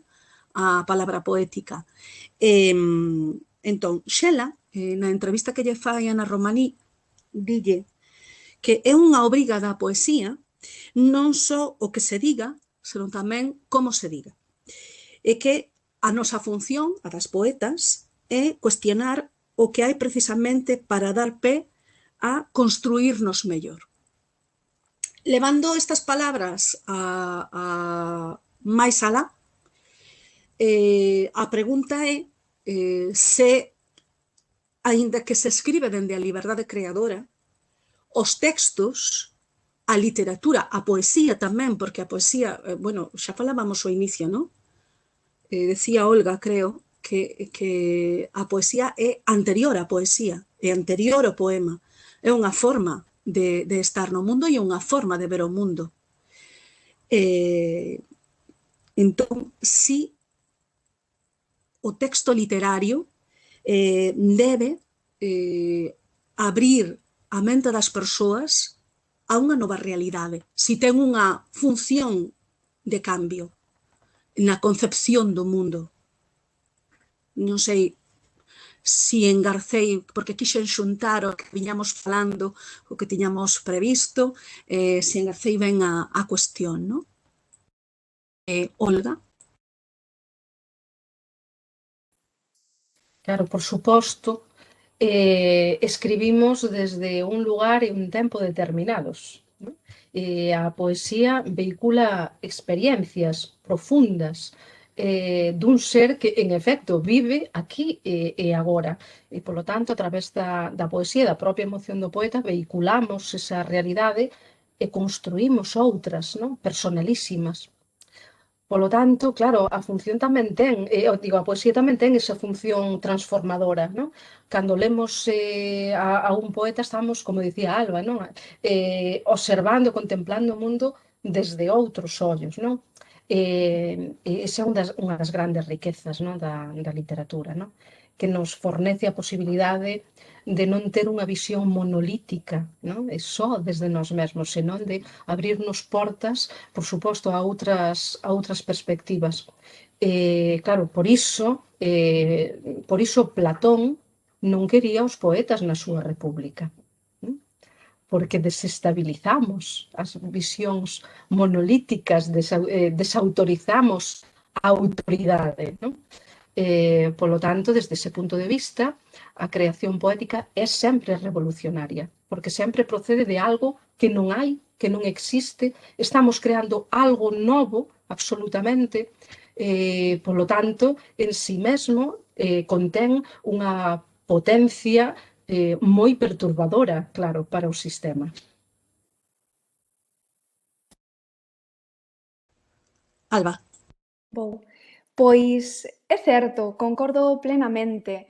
É moi importante o que vimos de salientar de Xela, e creo que estamos, ademais, en moi pouco tempo recollendo moi ben cal foi sempre a súa actitude, non esa actitude case de pedernal de continuar, non, a resistir a calquera tipo de etiquetaxe que se lle quixese poñer. Pero, ademais, había outra noción que, se non me equivoco, Xela deixara nunha conferencia do 2001, esta conferencia que anda pola rede, a de para que, non, os poetas hoxe, era esa idea do poeta como unha especie de miradoiro, que creo que la di un dos poucos miradoiros libres que ten a sociedade, non? Para min iso é moi relevante. Esa posibilidade, e isto entronca, penso que moi ben, co que dicíamos ao inicio, coas nosas perspectivas sobre o que é o poético e a mirada poética, coa posibilidade de entender a poesía como un proceso distinto de comprensión, non? Ou como un proceso de descubrimento do mundo completamente diferente, completamente novo. Unha das poetas que eu lin con máis interese insiste sempre en que o que ela quere conseguir nos poemas é Carson, que non o dixen, é Anne Carson, que o que ela quere conseguir, igual que creo que dicía Virginia Woolf sobre George Eliot, era algo así como unha fragancia de entendemento, non? Que cando outra persoa comparte o texto, cando outra persoa percorre ese texto, poida seguir case, non? Como se poida seguir os enlaces desa outra mente, non? Poida maravillarse, poida sorprenderse e poida ser consciente de até que punto somos diversos, até que punto hai moitísimo, non? Que escapa da nosa comprensión.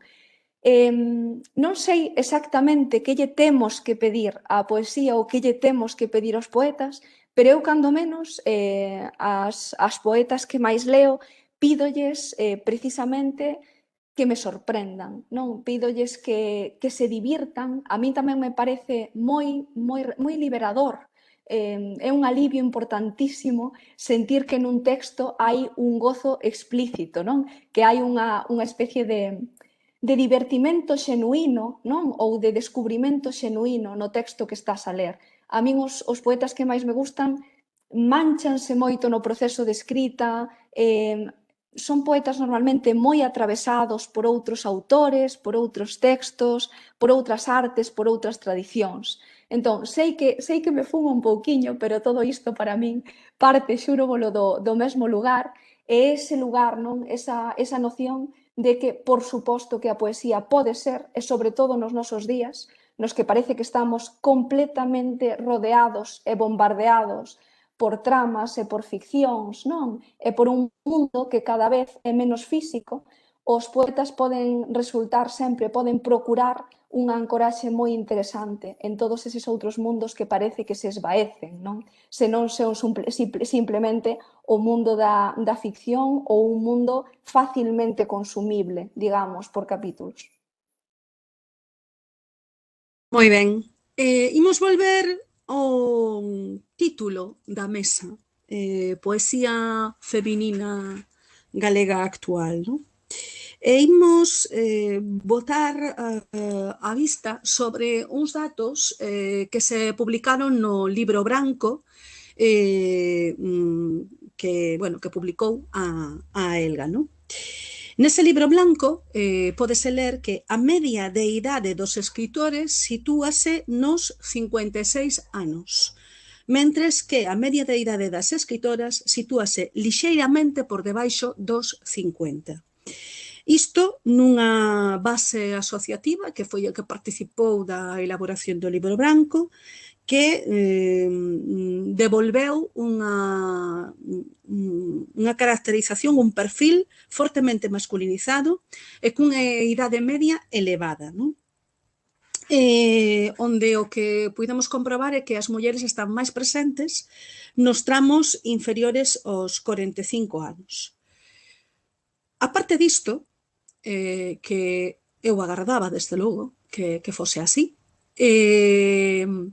Hai outro dato, e ese non o agardaba tanto, pero tamén está aí, non? E é que no perfil das escritoras seguimos sendo nosoutras as que declaramos que a nosa creación é máis esporádica. E isto era algo que se analizaba xa, lembro, nun monográfico da Festa da Palabra Silenciada hai moito tempo. E aí sí que vai a miña sorpresa, non? Que isto siga sendo así, porque desde logo non me parece nada positivo. Que pensades vos destes datos que acabamos de ler? Que lectura pensades que nos ofrecen? Porque para as tres que vivimos a xeración dos 90, eu particularmente, por ser a de máis idade, recibín o que recibín naquel momento era como que chegáramos ao cume xa, está aquí, tranquilas todas, está todo acadado, conseguido, xa, magníficas. Como encaixan os datos que nos están dicindo o contrario, con aquelas afirmacións, en fin, cale as escritoras somos as que temos que ser, aínda non, en fin, que opinades? Olga. Pois creo que vou volver a Leo Ferré, sí? De que o sistema literario tamén é o sistema. Ten a mesma explicación, é dicir que neste momento pois haxa unha maior presenza, non, de mulleres escritoras máis novas, digamos, responde á apertura, claro, do sistema literario galego como a todos os outros, non? A unha maior presenza das mulleres como acontece en tantos outros ámbitos da nosa sociedade. Entón, é esa incorporación paulatina, non, do mundo das mulleres, non, o mundo laboral, o mundo das artes, e unha maior visibilización, claro, do noso traballo, da nosa existencia, non? Entón, eses datos, en efecto, como ti dis, Marta, eran esperables, claro, non? Creo que a análise é bastante sinxela. Por outra banda, o tema de ir á creación de xeito máis esporádico. Bueno, isto tamén pode ter que ver con procesos de profesionalización. É dicir, na propia pregunta está un pouco isto implícito, é dicir, como eu considero que vou á escrita poética, ou como eu considero que ese tempo é menor ou maior, ou necesitaba máis ou necesitaba menos. Claro, eu son docente, son nai tamén, polo tanto, bueno, podería ir cara esa reflexión, é dicir, non teño tempo suficiente para a creación, non sei ata que punto nos podemos cuestionar exactamente iso. É dicir, eu non son unha profesional da escrita, son unha profesional da docencia, pero non da escrita. E a verdade é que tampouco me gustaría selo, non? Por razóns persoais, non? Pero non me gustaría. Entón, o tempo que eu dedico á escrita, que é un tempo de calidade, ese tempo do silencio do que falaba antes Eva Veiga, non? Ese tempo no meu propio cuarto, claro, da nosa Virginia Woolf, claro,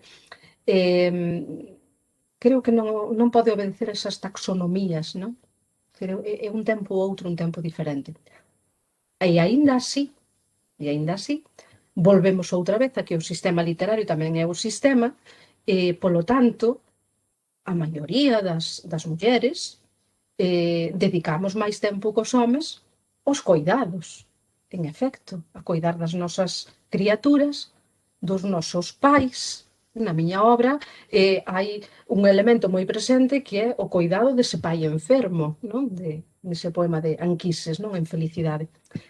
Por suposto, ese é un aspecto da nosa experiencia como mulleres no seo desta sociedade aínda tan carregada, non? De tics patriarcais que necesariamente ten que repercutir na nosa vida diaria, claro, na nosa experiencia como seres humanos. Entón, revirte, conflúe precisamente nese exercicio tamén da arte, no tempo que podemos dedicar á reflexión, incluso ao autocoidado, por suposto. É dicir, que aí hai dúas vertentes, non?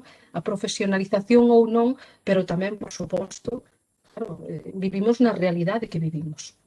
Dito isto, teño que dicir que eu non é que teña a sorte, senón que gozo bueno, pois de ter unha parella e unha filla que, desde logo, comprenden en profundidade a miña necesidade creativa e teño ese cuarto propio e podo gozar profundamente del. Creo que este debería ser un dereito inalienable. Alba. Ben, pois, mirade, para referirnos a isto, penso que vou recuperar a memoria dunha pequena reportaxe que se me encargara desde Luces, haberá cousa de 4 ou 5 anos, por aquela reportaxe que o que procuraba era medir o peso real da poesía escrita por mulleres e das mulleres nesa poesía, na historia non recente da literatura galega. Eu contactara con María Xosé Queizán. O meu interese era escoitar de primeira man cales foran para ela os fitos da festa da palabra silenciada, non? Ou como se moveu, non? Para ela toda a enerxía que a publicación canalizaba.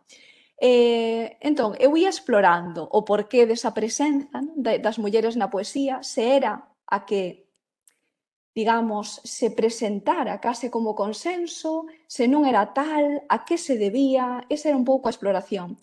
E sorprendeume moito atopar a unha María Xosé Queizán que non deixaba de insistirme en que o encaixe das mulleres na poesía galega contemporánea ofrecía unha lectura moi espiñenta, porque para ela non estaba garantido, nin moito menos, ese cuarto propio espacial, pero tamén temporal, no sentido da dedicación que a narrativa require. Entón, eu recordo que a conversa virara bastante por esa vía e ela insistíame en que precisamente, ao mellor, se había tantas mulleres na poesía galega, máis alá de termos a figura padroeira de Rosalía, que por suposto que é un feito, ademais, peculiar, non? Dentro das historias literarias que podemos coñecer ou que temos ao redor. É un feito, sen dúbida, peculiar.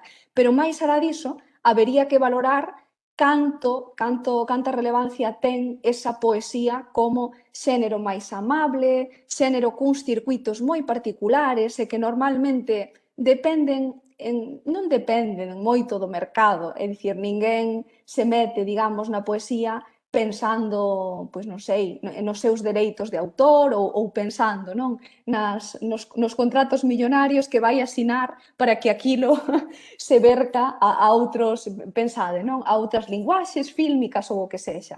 Entón, pareceme moi relevante tirar deste fío, porque ás veces celebramos, non, celebramos toda a enerxía ou toda a presenza das mulleres na poesía recente contemporánea sen acabar de atender a todo isto, sen acabar de atender a por que precisamente poesía, non?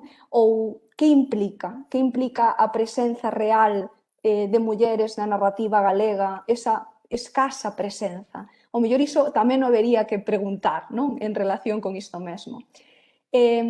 Persoalmente, eu é certo que fui unha adolescente que medrei lendo a poesía dos 80 e dos 90, a min fascinoume, quero dicir, eu aprendín moito, eu fui moi feliz e a día de hoxe considérome privilexiada por poder atopar como lectora pois aquela malla, non? Aquela rede infinita de resonancias, aprendín moito de aí.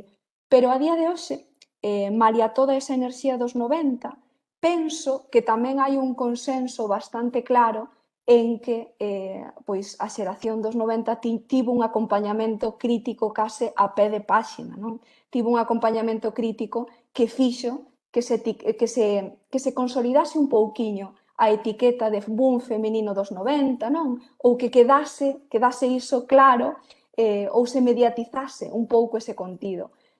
Mais alá diso, a min os datos, debo dicir que non me sorprenden moito, e que creo que lle habería que dar unha volta a por que precisamente poesía, non? Cales son as particularidades do xénero e por que as mulleres neste caso poden ter un peso, e o teñen, na poesía galega contemporánea, pero ao mellor non tanto noutros xéneros.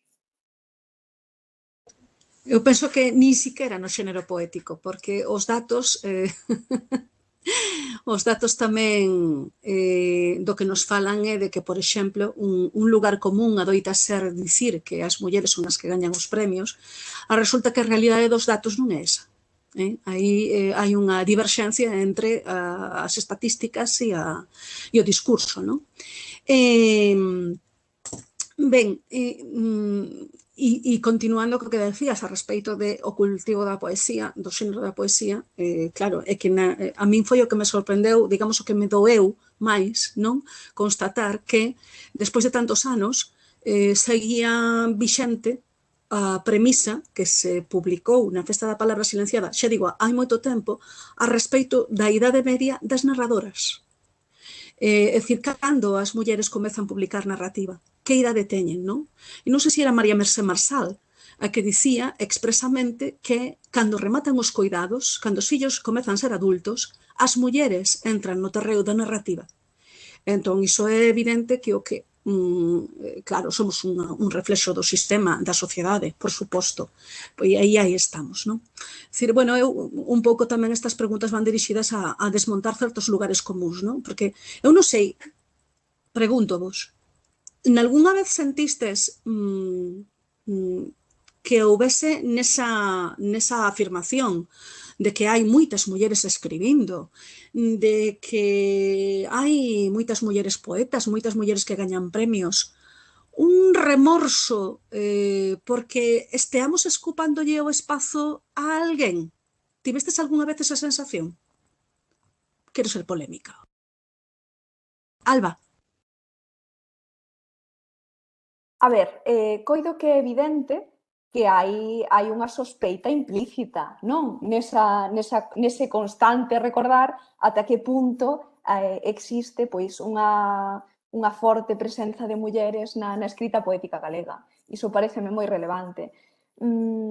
Mais alá diso, a título persoal, eu debo dicir que salvo escasísimas anécdotas nas que me sentín convidada ou requirida en determinados eventos por ser a rapaza que escribe, non? Salvo eses escasísimos eventos, non percibín grandes diferenzas no trato. Iso tamén debo dicírvolo. Pero iso está aí. E non deberíamos tampouco esquecelo, que moitas veces non deixamos de ser un pouco esa peza pois que falta ou que hai que colocar. Entón, en fin, iso fala por si só, penso. Eu, como xa son máis vella que Alba, pois aí xa podo... O anecdotario igual é un pouco máis amplo. Claro, cando Yolanda Castaño ou Lupe Gómez ou máis eu,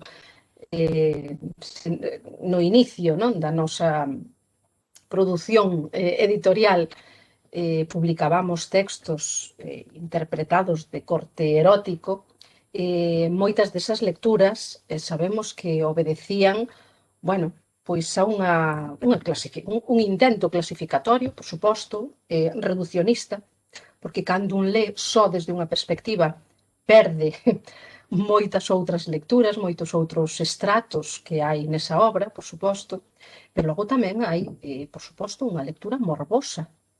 Nalgúns casos, de algunhas de nós, líase esa obra como se estivese lendo o noso corpo, ou mirábase o noso corpo, digamos, non?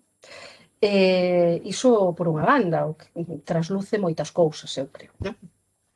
No referente a case esa insinuación, non, de xa estades moi presentes, eu agora coa concesión do Premio Nacional, un editor, non vou dicir o nome, pero un editor madrileño manifestou nun medio nacional que, bueno, analizaba, non? Analizaba a cuestión dos premios e todo isto, e dicía moi directamente que, bueno, que como agora nos xuris dos premios había mulleres, que as mulleres sí, iso está publicado, as mulleres se apoiaban entre elas, e que ademais agora que claro, como nos xurados tamén había escritores nas linguas, non dicía minorizadas, nas outras lenguas, dicía, pois que eles tamén se apoiaban entre sí, é dicir, que os sistemas literarios galego, catalán e vasco, e hai unha rede, non,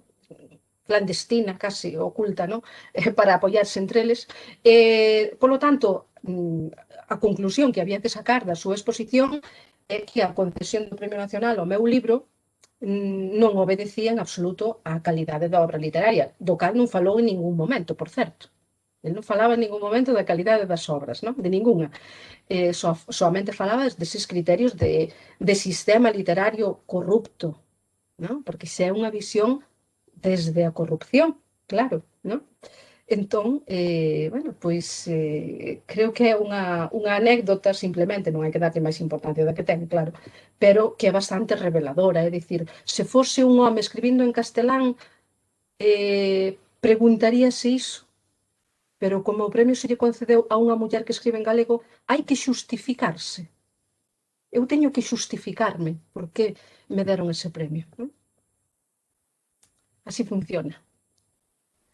Efectivamente, son os lastros que arrastramos, non? Cos que temos que bueno, continuaremos lidando con eles até rompelos. Ben, a min gustaríame que a partir deste momento pois calquera pregunta que calquera das persoas que nos está escoitando queira facer, que aproveite esta xa recta final. E entón vou recoller aquí unha intervención que enviaron á organización de Antonio Bouzamayor Romero, non? Que decía por que credes, como poetas e docentes, que no caso do galego non se potencia máis o coñecemento dos autores e autoras galegas dentro da educación diaria nas escolas galegas? Por que esa obsesión polo currículo? No meu caso non sabía nin oír a falar nunca de Xela Arias, eu son enxeñeiro e son do eido industrial, e aí non hai moita cultura galega. Entendo que o que está dicindo é que na formación que recibiu no seu período de estudante, no ensino obrigatorio, nunca escoitou falar de Xela Arias, e nos traslada esa visión súa, que, bueno, vos me diredes se a compartides ou non, a respecto de que pensa que en galego, na materia de lingua e literatura galega, non potenciamos o coñecemento de autores e autoras. Entón, que tedes que decir ao respecto, Olga? Non entendo moi ben a cuestión, non? Se non se potencia desde a propia materia de lingua galega. Entendo que se refire a iso, non? É dicir, que o que está, bueno, aquí o que di textualmente, como poetas e docentes, que no caso do galego non se potencia máis o coñecemento de autores e autoras galegas dentro da educación diaria nas escolas. Xa. Bueno, pois é probable... Ui, volvo ter o retorno agora. É probable que no seu curso, na súa experiencia académica, pois batese con persoas que ao mellor pois non querían trasladar, claro, ese amor pola lingua ou pola literatura, pero eu sinceramente considero desde logo na actualidade que o profesorado de lingua e de literatura galega é un profesorado absolutamente implicado, non? En trasladar o noso alumnado da mellor maneira posible, desde logo non só a paixón, non? Pola literatura, senón, e quizáis sobre todo, facer esa necesaria e profunda limpeza, non? Fronte, bueno, a eses estereotipos cos que os nenos seguen batendo, non? Na súa vida cotiá, só hai que escoitarlos, hai que estar atentos ao que nos din, e todo o que teñen arredor, é dicir, eles mesmos son vítimas, non? Da situación. Entón, eu dou clase a Monforte de Lemos, que non é precisamente un lugar onde o galego estea moi presente, e cada día enfrontome a iso, non? Como ir á canteira, diariamente. Meu avó foi escavar un túnel para que pasase o tren, pero eu vou escavar outro cada día, e hai que facelo bueno, con paciencia e con moito amor, e comprendendo que os nenos son verdadeiramente, bueno, pois o produto, non? Dunha historia, non? Da historia dos vencedores, realmente. Eu non lle lo digo porque me dá pena dicírllelo, pero moitas veces penso que son a evidencia de que si pasaron e que temos que facer o traballo de que non sigan pasando. E non sei, había outra parte da pregunta, creo. Non, logo viña, eu creo que unha reflexión... sí, a obsesión polo currículo, que el ao final estaba respondendo á pregunta que facía, é dicir, estaba dicindo que non dábamos a coñecer a autores e autoras por mor de que estamos obsesionadas co currículo ou que temos o peso do currículo, non? Sí, bueno, eu creo que hai que intentar navegar como mellor poidamos, e creo que o facemos constantemente, navegar como podemos no medio dese currículo e dos estándares de aprendizaxe e de todo iso.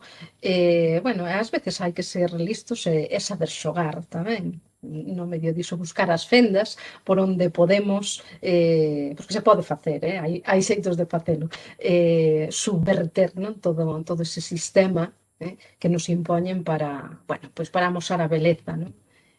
Xa está, non? Eu creo que hai que acompañar coa vida a propia a vida tamén, non?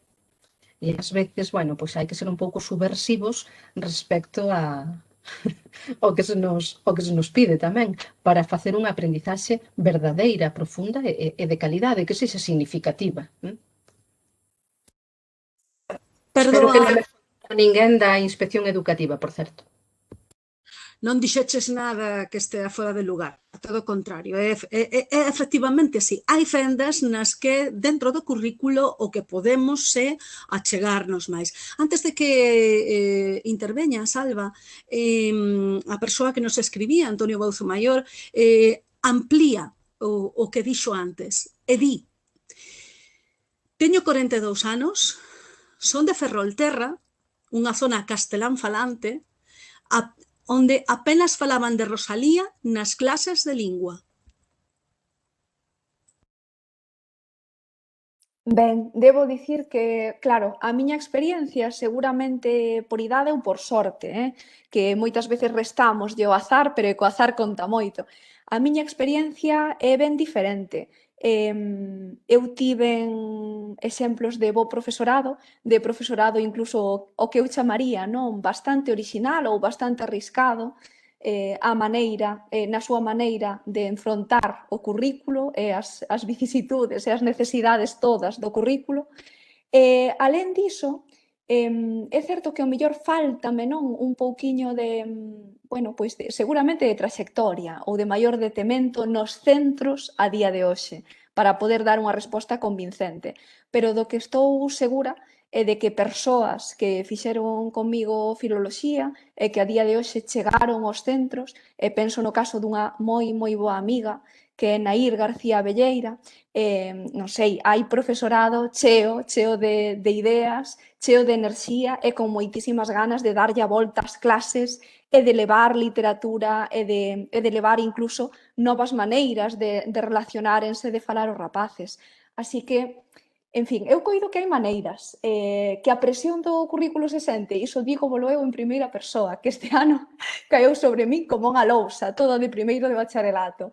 Sí que se sente, é dicir, é moito, e parece que, aínda que eu me situase, hai un anaco, pois, nunha case do outro lado, non? Da outra beira do río, desa obsesión por encher de contidos, non? O cos baleiros.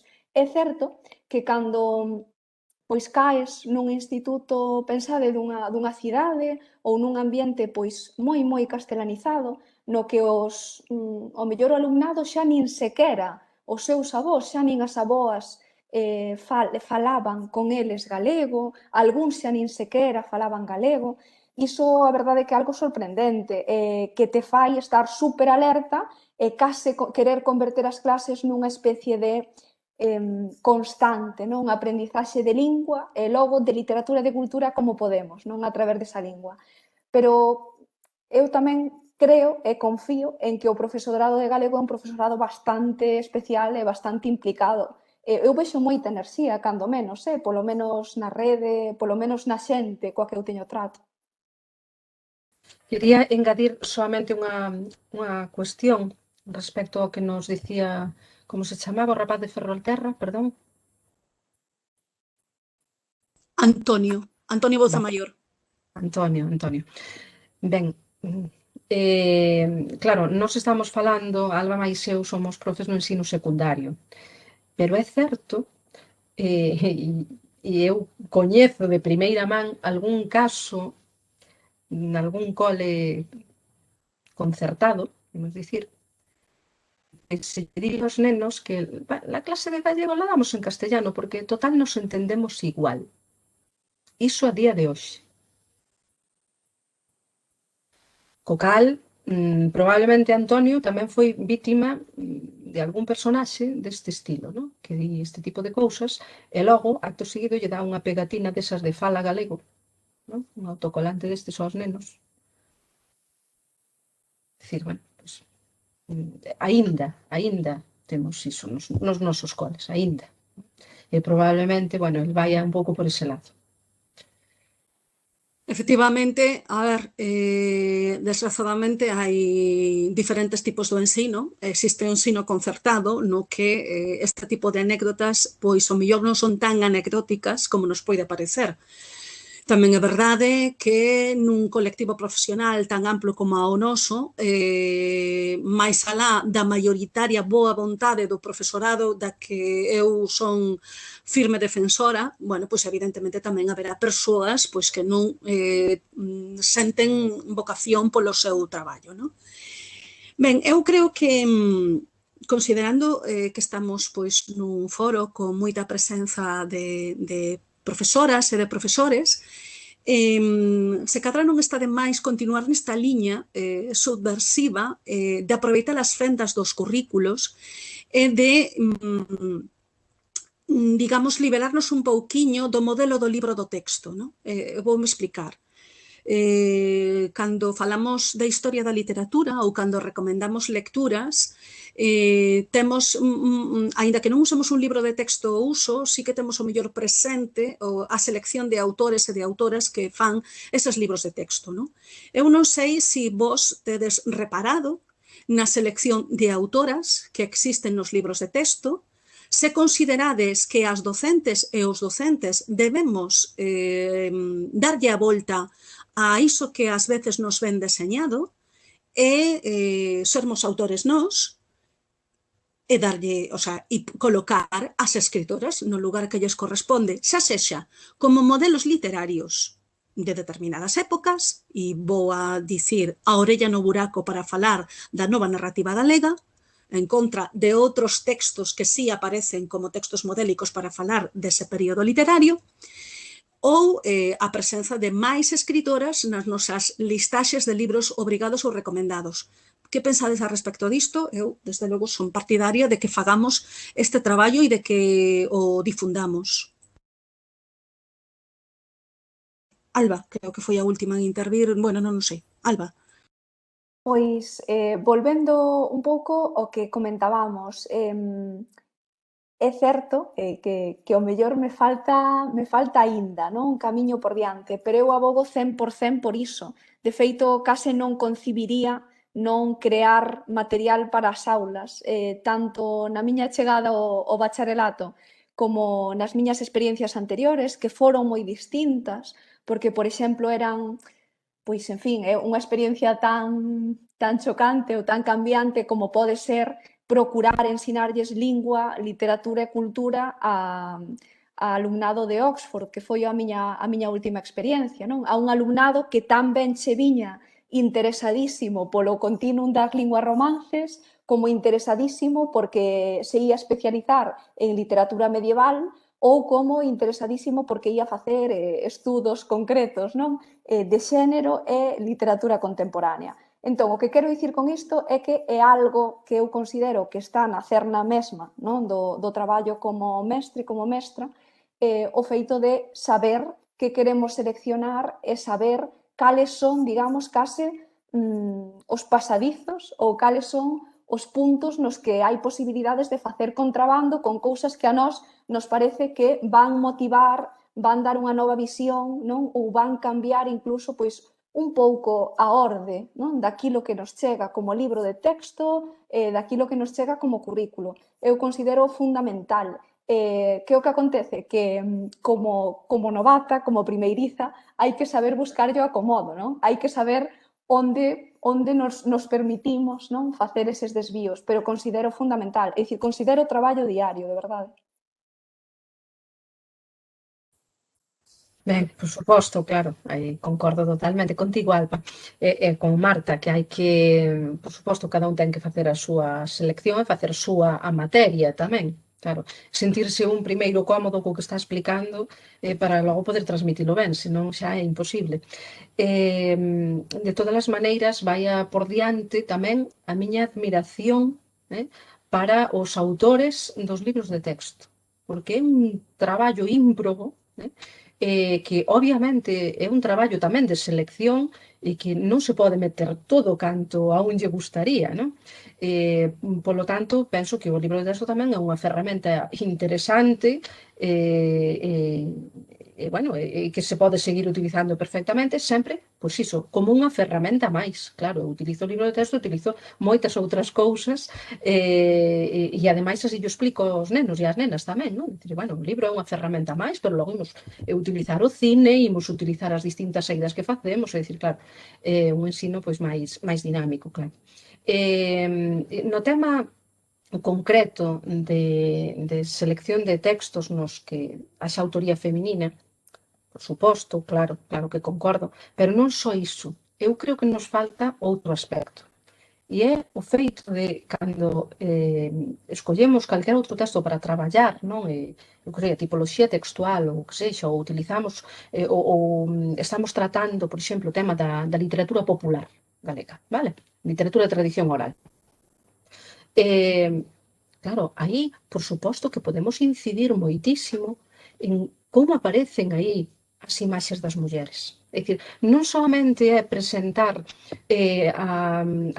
as mulleres como autoras activas, senón tamén como están visibilizadas ou invisibilizadas na nosa literatura, na literatura escrita por homes, claro, pero tamén nesa enorme tradición oral, que é moi interesante, claro.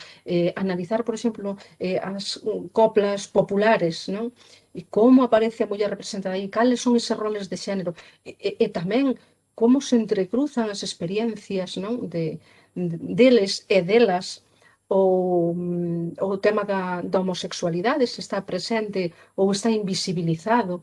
É dicir, todo iso que é moi transversal é moi necesario, claro, tamén visibilizalo, non? Entón, non soamente a autoría das mulleres, que tamén, senón esa outra parte que tantas veces se esquece, non? E que se pode tratar, ademais, desde todas as materias, realmente. Ben, eu creo que podemos ir fechando xa esta mesa. Quedan 3 minutos. Eu pensara si podía pedirvos que nos recitarades algo, moi brevemente, sí? Eu creo que non vai a importar que nos pasemos un pouco da hora. Vexo que tedes o libro na man, fantástico, porque isto voulle comentar ás persoas que nos escoitan. Nos preparamos a mesa, eu elaborei un guión, elas coñecían o guión, saímonos do guión, sabiamente orientadas polos intervinientes no chat, pero en ningún momento les plantexei a posibilidade de lernos un poema, por tanto, isto non estaba en absoluto preparado. Entón, dovos a palabra, Olga e Alba, nesta orde, lédenos algo coa vosa propia voz. Moitísimas grazas, eu creo que o que estou lendo aquí é que a xente pois gustou moito desta mesa redonda e eu, bueno, para min sentiríame feliz só de saber que se van con moitas ideas, moitos interrogantes anotados para a súa tarefa diaria. Moitísimas grazas ás dúas e rematamos coa vosa palabra. Olga, en primeiro lugar. Moitísimas grazas, Marta, por todo. Como te coñezo e és poeta, eu xa sabía que nos ías pedir o poema, por iso teño o libro aquí. Non estaba preparado, pero, claro, había sospeita, ves? Ben, bueno, moitísimas grazas ás persoas que están do outro lado. Eu teño o chat aquí aberto a un ladiño e vou vendo o que nos van poñendo. Moitísimas grazas a todos e a todas polos parabéns. Espero que, bueno, que esta charla tamén, pois iso, dese algunhas pequenas ideas e, bueno, que poidamos colaborar un pouco entre todos, todas. Bueno, vou ler un poema de felicidade que se titula Tan tan republicano. Non hai tantos días, non, que conmemoramos o Día da República.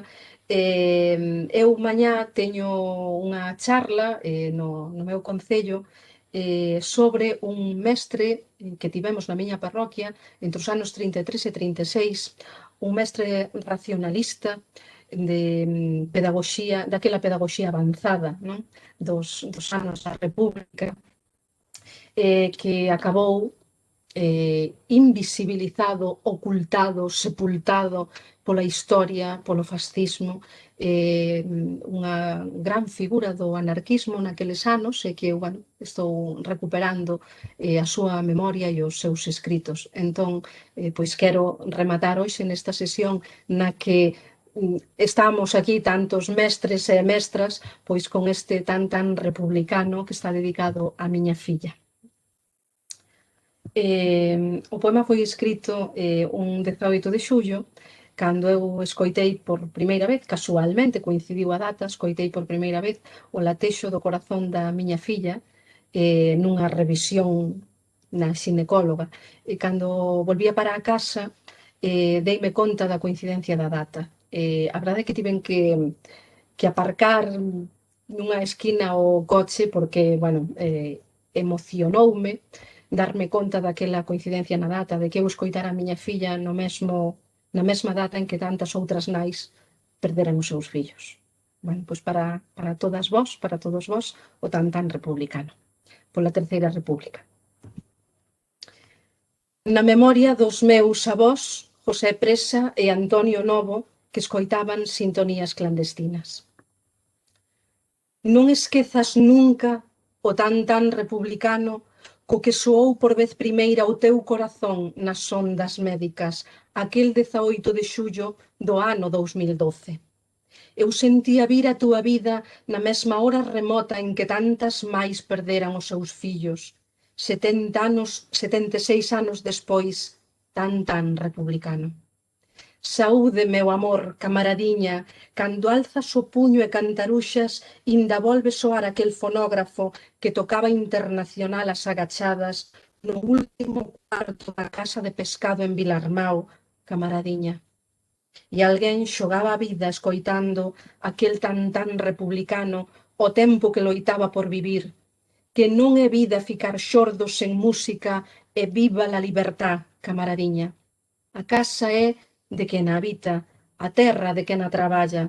Irei contigo a cada barricada polo triunfo da paixón e a dignidade, aunque me corten as maus e as ás, e así me enterren nunha fosa común en irmandade con todos os que tocan sen descanso no medio e medio do teu poema prenatal e coronario, este tan republicano.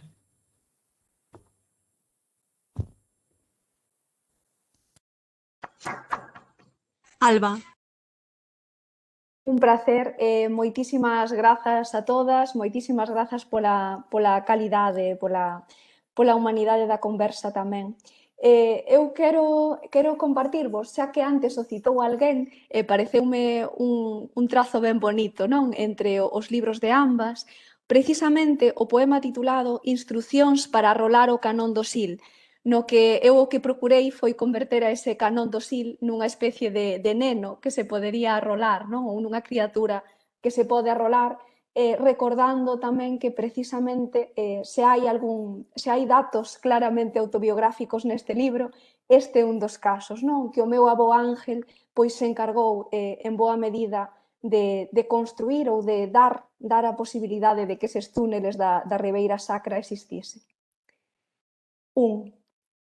Unha persoa colle a criatura polos brazos e outra polos pés e balancéase cara aos lados mentre se recita. Antes de discorrer o río, creváronse as placas. A miles de quilómetros, doutras quebras naceron as montañas amarelas de Lipó ou os bosques pétreos de Siberia. Logo apareceu a auga, buscando, como as raíces, as fracturas. 2. Recítase facendo énfase nos movementos descritos, subindo e baixando cos dedos polos brazos ou pola barriga do pequeno. A néboa dos vales fluviais é diferente, crin que o sabías. A néboa nos vales fluviais suspende os outonos e a resposta das campás, peta afeito á porta das casas e baixo seu influxo os homes teixo descenden ás marxes do río e construen escaleiras de Xacob para cultivar as vides. Se a flor da tarde cae aberta, as fillas dos homes entran no río, fan o morto nas beiras, xogan a contar socalcos coa mirada ata que se trabucan, rin forte. Mira como brilla a lúa onde os pés delas, tinguíndose mencía mentres crecen. 3. Tócanse os dedos do bebé e vanse escondendo conforme numeramos cousas, así ata escondelos todos. O río non arrastra nada que non sexa ouro, auga bautismal e amigos. O río arrastra os reflexos de toda unha lexión romana consagrada á trepanación dun monte. O río arrastra os extremos dos cigarros do meu avó consagrado á trepanación dun monte. Tardei anos en decatarme do paralelismo. O pai de papá construía túneles mentres lle nacía outro fillo. Non era abril, enxendrando lilas da terra morta. E 4. Ao rematar o recitado, tras repetilo varias veces, faise como a quen lanza o neno ao aire. Igual que se desvía o leito do río para buscar ouro no leito primixenio, desvíanse os dedos que descobren a ferida para curala. E arrolín, arrolán, arrolín, arrolán. E até aquí. Un placer inmenso. Moitas grazas. Creo que nos despedimos até a tarde. A todas. Moitas. Grazas.